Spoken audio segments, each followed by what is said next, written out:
and welcome back to Famous People English Stories Audiobook in Minutes.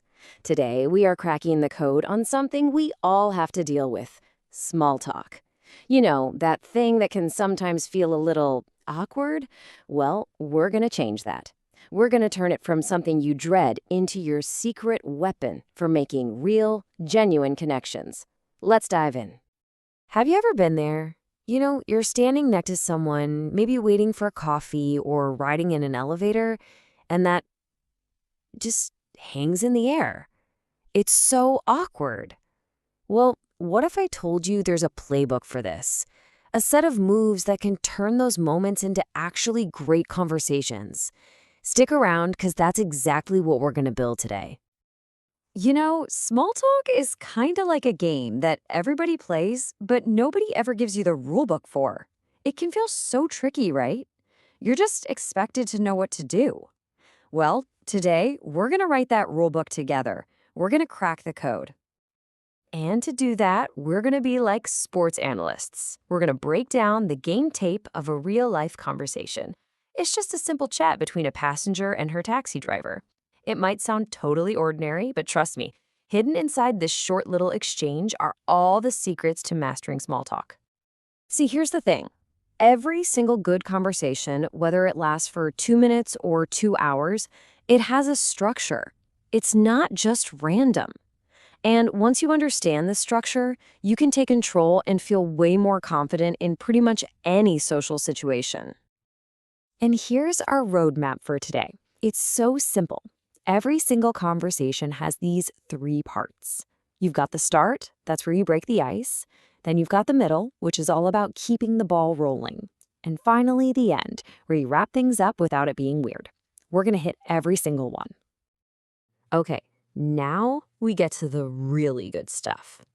Inside that little taxi ride conversation, there are 4 key phrases. But I don't want you to think of these as just vocabulary words. Oh no, these are like conversational power-ups. They're special moves you can add to your toolkit and start using immediately. So our first power-up comes from the taxi driver. He observes that his passenger doesn't look Chinese, even though she said she came from China. Now, that's a pretty personal observation, right? So he uses this exact phrase right before he says it. Let's look at why that's so smart. This phrase is basically a social cushion. We call it the softener. It's like putting bubble wrap around your words. The driver knows his comment could be taken the wrong way, so he uses this to signal, hey, I'm trying to be polite here. It apologizes in advance and makes a direct comment feel way, way less intense. And then he does it again just a moment later, right before he asked the passenger her age, which, you know, can be a really sensitive topic. He pulls out another power-up from his toolkit. This one we're calling the nosy apology. And what I love about this is the self-awareness. He's basically saying, look, I know this is a bit personal, and you totally don't have to answer. By acknowledging that he might be crossing a line, he gives her an easy way out. And funnily enough, that often makes people more willing to answer. So the passenger kind of playfully calls him out for asking her age. And to make sure she doesn't misunderstand his intention, the driver immediately fires back with our third power-up. Now this one is a total game changer. Don't get me wrong, is a misunderstanding blocker.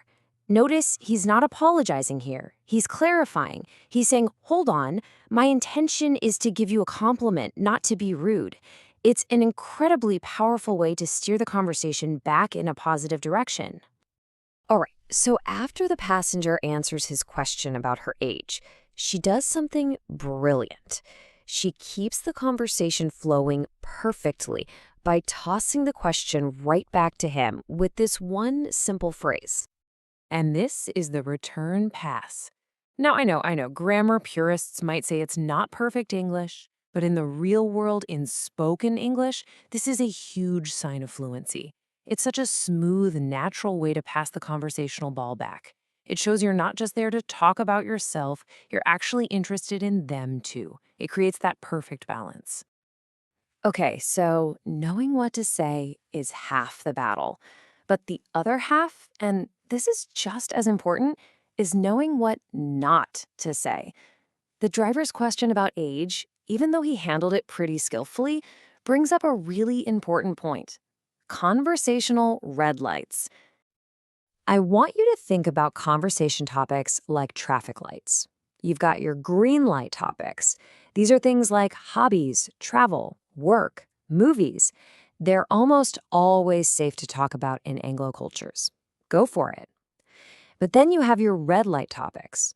Things like a woman's age, how much money someone makes, or their marital status. These are considered really personal. It's best to just avoid them completely unless the other person brings them up first. All right, you've done it. You nailed the opening, you kept the conversation going. Now for what can be the trickiest part for a lot of people, the graceful exit. How you end a chat is just as important as how you start it. A good ending is what leaves that lasting positive impression. So here it is, a super simple 5-step plan for a perfect exit. First, wait for a natural pause. Don't just interrupt them. Then say something that shows you were listening, like, well, it was so great hearing about your trip. Step 3, clearly say you need to leave. Something like, well, I really should get going. And follow that up immediately with, I really enjoyed chatting with you. Finally, just end with a simple friendly closing like, have a great day. It's a formula, and it works every single time. So, we've covered a ton of tools and tactics today. But before we wrap up, I want to talk about the real goal here. Because, the point of small talk isn't just to fill empty space with noise. It's about something way, way deeper than that.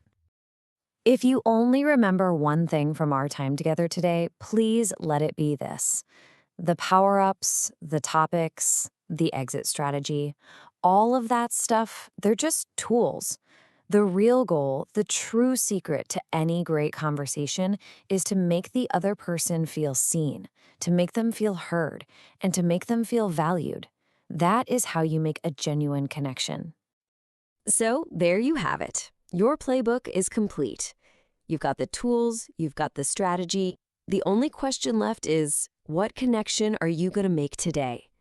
Go out there and turn a simple moment of small talk into a real human connection. You can do it.